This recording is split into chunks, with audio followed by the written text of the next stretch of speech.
I think the hardest thing for us to accept as humans is the opposite side of life. So we're okay to accept pleasure, happiness, freedom, growth, security, love, bonding, friendship. But what we're not okay with on the human level is accepting the opposite of that. That things decay, things end, things change, things die, things leave. And that's too painful for our mind to cope with. It feels too chaotic to imagine that we could potentially die, or that loved ones can potentially die, and that dying process could be a painful process. That people could war and fight and hate each other and kill each other.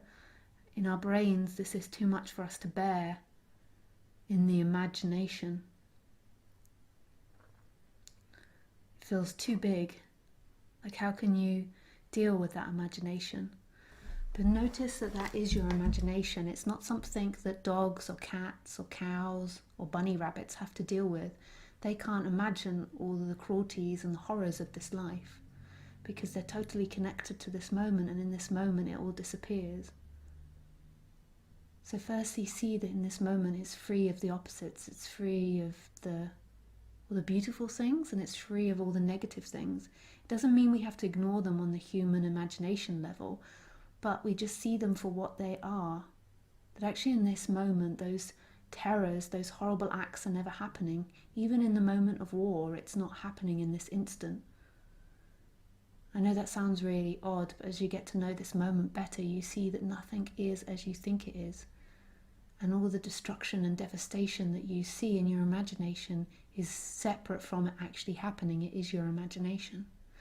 And from my 37 years of being on this planet, all those things that you fear aren't as bad as you think they're going to be when you're actually experiencing them. They're different from the way that you experience them. When you're having the imagination of them, you're having all your abandonment feelings, your terror feelings, your insecurity feelings sparked. And so it's like your worst possible feeling sparked, but actually in the moment of it happening, normally you're very involved in it happening, so that's not being sparked in the same way.